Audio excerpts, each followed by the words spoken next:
The water was cold, colder than I ever imagined the Florida coast could be. Salt burned my eyes, lungs gasped, and waves dragged me under like I was nothing more than a discarded rag doll. From the yacht above, laughter echoed, sharp, cruel, unforgettable. It wasn't a stranger who shoved me. It wasn't some pirate or random thief. It was my own daughter-in-law hair, curled, dress sparkling, smile polished like a socialite cover girl. And the reason? $3 billion. My husband's legacy, my life's work, everything my family was supposed to inherit. She thought she'd gotten rid of me. That by the time the Coast Guard found anything, I'd be just a tragic accident. But life has a funny way of rewriting endings. Because when she and my son walked back into the mansion later that week, bags packed, ready to mourn, and then celebrate their new empire, I was sitting in the living room, alive, waiting now. Before you think this is just another soap opera about greedy heirs, let me take you back. Because stories like this don't start with yachts and billions. They start with broken kitchens, burnt casseroles, late-night worries, and a woman who no one thought would make it. My name is Eleanor Hayes. I wasn't born rich. I wasn't born powerful. I wasn't even born particularly lucky. But somewhere along the way, I learned the art of survival. And survival, my friends, can look an awful lot like revenge when the time is right. So how did I end up on that yacht, betrayed by the very woman I welcomed into my family? Well, you'll have to walk with me through decades of heartbreak, sacrifice, and one very long climb. Because the truth is, money doesn't change people. It just unmasks them. And my daughter, she made the mistake of thinking she'd unmasked me. She had no idea who she was dealing with. Welcome, story lovers. From where are you watching? Drop your city name in the comments so we can see how far our story travels. Eleanor Hayes wasn't born with silver spoons or golden yachts. She was born in a faded two-bedroom house in Akron, Ohio. Her father worked at a tire factory until his lungs gave out. Her mother scrubbed houses for families who forgot her name. Money was always short, but Lavat, at least for a while, wasn't. As a child, Eleanor was smart. Too smart, maybe? Numbers spoke to her. While other kids dreaded math tests, she saw puzzles, solutions, a way out. She dreamed of Wall Street, skyscrapers, and someday being the woman who signed checks. Not the one begging for them, but dreams often collide with reality. Eleanor earned a scholarship to Ohio State Business and Finance, but halfway through, her father's illness worsened. Medical bills stacked like towers. Her scholarship covered tuition, not survival. So Eleanor came home. She picked up shifts at diners, filed paperwork in basements, and slipped cash into her mother's purse when she wasn't looking. Then came marriage. Not for love, at least. Not the kind storybooks brag about. She married Robert Hayes, a charming salesman with ambition that barely fit inside his pressed suits. Robert wasn't cruel. He wasn't kind either. He was focused. And Eleanor, hungry for stability, thought maybe his focus would carry them both. But life has a way of testing even the sharpest minds. Robert's business ventures collapsed more than they succeeded. Deals promised on Friday evaporated by Monday. By 30, Eleanor was a mother of two, juggling unpaid bills, nursing sick kids, and counting pennies in grocery aisles while Robert chased the next big thing. There were nights she cried over expired milk, days she patched the same pair of shoes with tape, but through it all, she clung to numbers. She read books from the library on finance, investments, global markets. She'd balance her meager household budget as though she were managing millions. It was the only thing that gave her control in a life that often felt borrowed. When Robert finally struck gold, partnering with a man who actually understood logistics, it wasn't his brilliance that saved them. It was Eleanor's quiet calculations. She'd been advising him, drafting plans, whispering strategies while cooking casseroles. Robert pitched them as his own. And when their company finally took off, she smiled silently. Her sacrifices were invisible. Her fingerprints erased. To the world, Robert Hayes became a self-made businessman. To Eleanor, he was simply her husband, carrying pieces of her brain work into boardrooms she'd never be invited into. And yet she stayed. For her children, for stability. For the hope that someday the recognition might come. It didn't. Not then. Not for decades. But Eleanor learned something priceless. Silence was a powerful weapon, and patience, even deadlier. She tucked away her resentment like fine china, fragile but unbroken. Little did she know, the same patience would one day save her life for years. Eleanor played the silent partner, her husband, at the front of every photo, her name barely a whisper in the credits of success. But the turning point didn't arrive in a flash of lightning or a sudden windfall. It came slowly, like a tide rising on a quiet shore. The Hayes family business grew, expanded, and thanks largely to Eleanor's invisible guidance, became something bigger than either of them imagined. Shipping, logistics, investments in real estate, even technology ventures. Robert's empire stretched far beyond Ohio, and with every new acquisition, their wealth grew. But so did the distance. Robert began entertaining business partners on yachts, while Eleanor stayed home holding the fort. The children grew, went off to private schools, and Eleanor remained the steady presence, the anchor, the one balancing budgets and smoothing conflicts. To outsiders, she was living a dream life. Mansions, luxury cars, vacations abroad. To Eleanor, it often felt like a dream she wasn't allowed to wake from. Her son Daniel was the one she pinned her hopes on. Bright, ambitious, eager to prove himself. She thought maybe, just maybe, he'd see her, recognize her quiet wisdom, and carry her lessons forward. But then came her Rebecca, the girl who floated into Chanel's life like a perfume advertisement, beautiful, poised, and as polished as a magazine spread. Eleanor wanted to like her. She really did. But from the first handshake, she sensed something unsettling. Rebecca's smile was just a little too sharp, her compliments rehearsed, her eyes scanning the room as if measuring what she could take. Eleanor told herself she was just being protective. After all, what mother is ever truly satisfied with the woman who takes her son's heart? But this wasn't just instinct, it was calculation. Eleanor noticed Rebecca's fascination with Robert's business deals. It's the way she asked casual questions about trusts and shares. The way she lit up when the conversation shifted to wealth. Still, Daniel was smitten. Blindly so. Within 2 years, they were married in a ceremony that spared no expense: champagne fountains, a string quartet, even fireworks over the ocean. Everyone toasted to forever. Eleanor smiled politely, but deep down, she felt a chill. It wasn't until Robert's sudden passing that the chill became an iceberg. He died of a heart attack, swift, merciless, without goodbye. In the chaos that followed, Eleanor found herself both widow and matriarch. Lawyers shuffled papers, board members whispered in halls, and vultures circled the empire. Robert had left behind. That was when she discovered something both shocking and inevitable.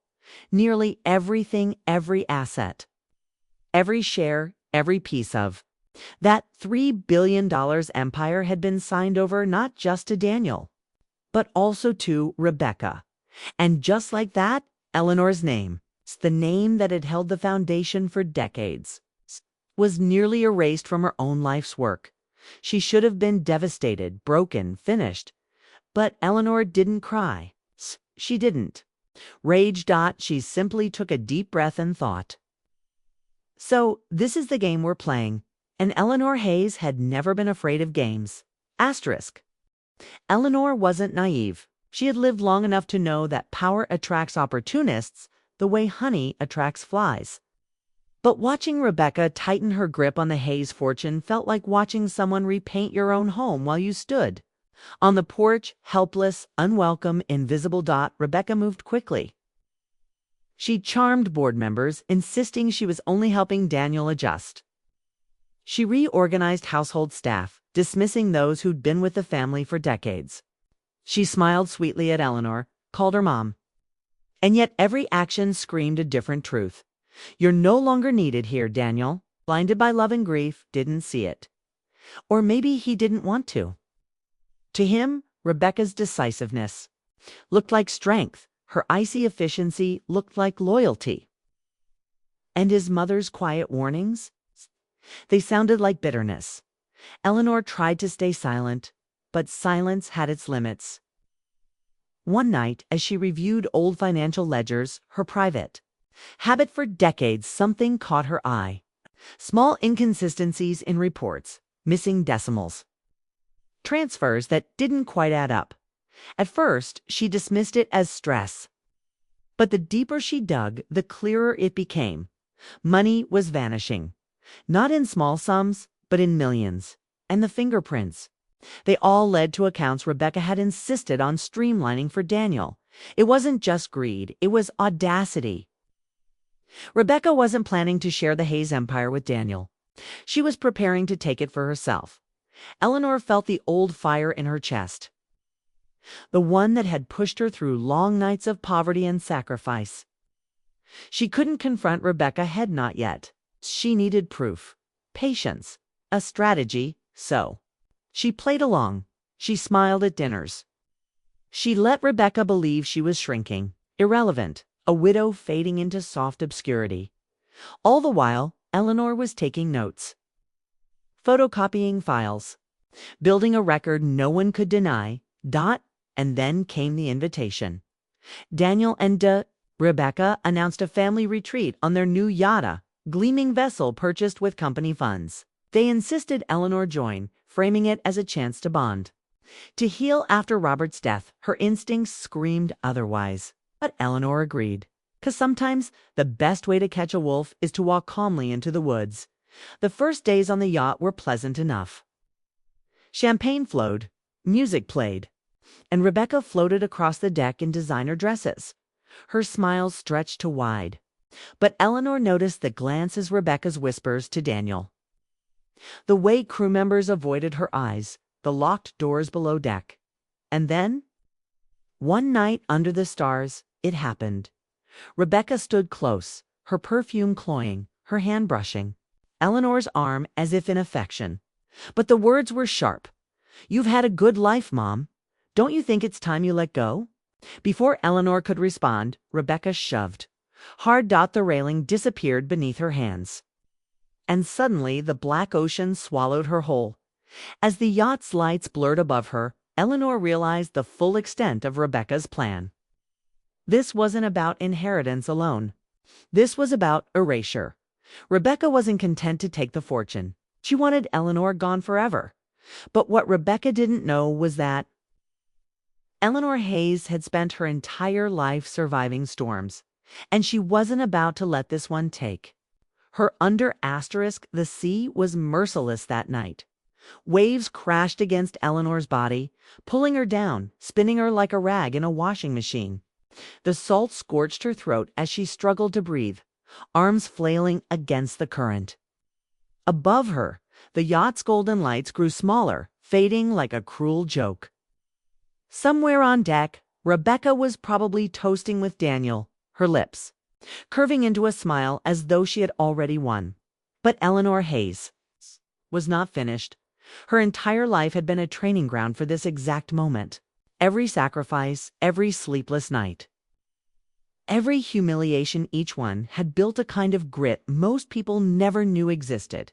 She didn't panic, she thought. She calculated. She kicked her legs hard, remembering the swimming lessons she'd given her children decades ago in a public pool back in Ohio. Stroke by stroke, breath by ragged breath, she forced her body toward a faint shadow in the distance. Fisherman's boat anchored under the moonlight. By the time she was pulled aboard, shivering and half-conscious, Eleanor wasn't thinking of her pain. She was thinking of Rebecca's smirk, of Daniel's blind eyes, of the empire she had built with her own hands being stolen before her very face, lying under a blanket. Sipping the fisherman's bitter coffee, Eleanor made a promise to herself. They will not erase me. Not this time. Not ever. When she returned, home days later, the mansion was buzzing. Daniel and Rebecca were already rehearsing their grief. Black clothes, hushed voices, crocodile tears for the woman lost at sea. Plans were underway for memorials, for statements to the press, for shifting control of holdings in Eleanor's absence. They had no idea she was alive. Eleanor didn't storm in. She didn't rage. Instead, she walked calmly through her own front door, dripping dignity like seawater off her skin. The housekeeper gasped, nearly fainting. And when Daniel and Rebecca entered the living room, still clutching their performance of grief, their faces froze. Rebecca's wineglass slipped from her hand and shattered on the marble floor. Daniel stammered a mom. Eleanor didn't answer. She simply crossed her legs, her pearls glinting, and motioned to the files spread neatly on the coffee table. Months of evidence ledgers accounts. Transfers Rebecca's entire scheme mapped in detail. "You plan to bury me," Eleanor finally said, her voice steady as stone. "But you, for God, built the ground you're standing on." Rebecca tried to laugh it off, dismissing it as paranoia. But then Eleanor delivered the real blow. Copies of the documents had already been sent to the board, to federal investigators, to the family trust's legal team. The room shifted. For the first time, Daniel's eyes flickered not with love for Rebecca, but with doubt, with fear. Rebecca's mask cracked. She hissed accusations, blaming Eleanor, blaming the system, even blaming Daniel for being weak. But Eleanor didn't need to raise her voice. She just sat there, calm, powerful, undeniable. The final act came days later in a boardroom crowded with men who had underestimated her for decades. Rebecca tried to fight, clawing to keep her influence. She strutted in, heels clicking lips, painted like a warrior. She smirked at Eleanor as though this was just another game she would win. But Eleanor had come prepared. She laid down her evidence with the precision of a surgeon. Every number balanced, every lie exposed. Millions siphoned into shell accounts traced directly back to Rebecca. The story unfolded not as a widow's paranoia, but as a fact-driven demolition of Rebecca's empire.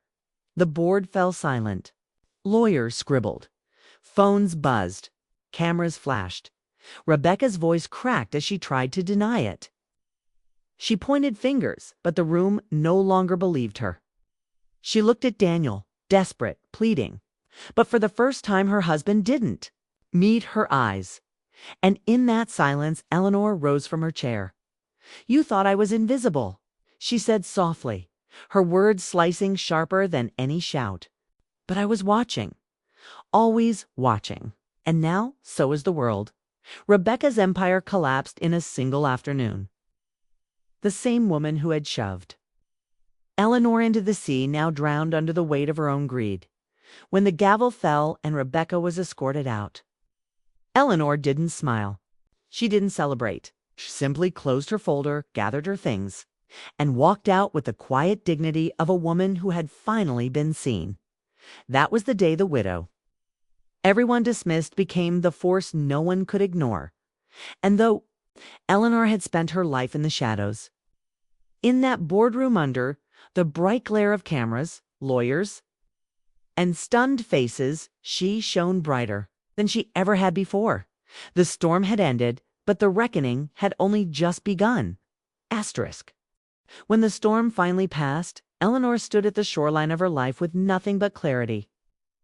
The empire remained intact, the name Hayes still carved in stone, but something far greater had been restored: her identity.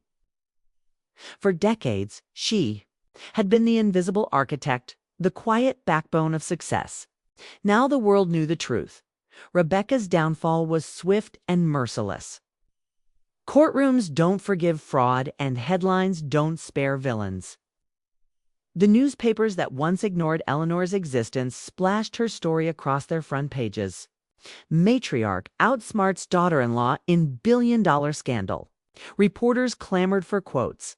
Cameras flashed wherever she went, and whispers followed her into every room. That's her. It's Eleanor Hayes. But Eleanor didn't bask in the limelight. She had never lived for applause. While Rebecca fought legal battles and Daniel licked his wounds of betrayal, Eleanor focused on something far more meaningful: rebuilding trust in herself. For the first time in years, it's key, she gave herself permission to step out from behind the curtain. She joined the company board not as Robert's widow or Daniel's mother, but as Eleanor Hayes, co-founder, strategist, survivor. Her voice, once dismissed, now carried weight. Men who had overlooked her for decades leaned in when she spoke. Every sentence was measured, sharp, undeniable. Still, Eleanor knew that power without purpose is just vanity. So she began channeling her energy into something that truly mattered: people like her younger self. The quiet women who held families together on nickels and dimes. The widows overlooked in meetings. The single mothers forced to choose between buying groceries or paying tuition. She established the Hayes Foundation for Women in Business, a program that offered scholarships, mentorships, and seed funding to women who dreamed of breaking into finance, logistics, and entrepreneurship. Within a year, dozens of women were on their way to becoming the kind of leaders Eleanor had once longed to be. Her children watched this transformation with awe. Daniel, humbled by betrayal, came to her one evening with tearful apologies. He admitted his blindness, his misplaced trust, his failure to protect the family legacy. Eleanor listened, her face calm. Forgiveness didn't come instantly, but it came, because she understood Daniel had been Rebecca's victim too. Her daughter, who had once kept her distance from the business side of family affairs, now stood proudly by her mother's side, eager to learn. Together, they pored over ledgers, discussed strategy, and built a bond stronger than the numbers on any balance sheet.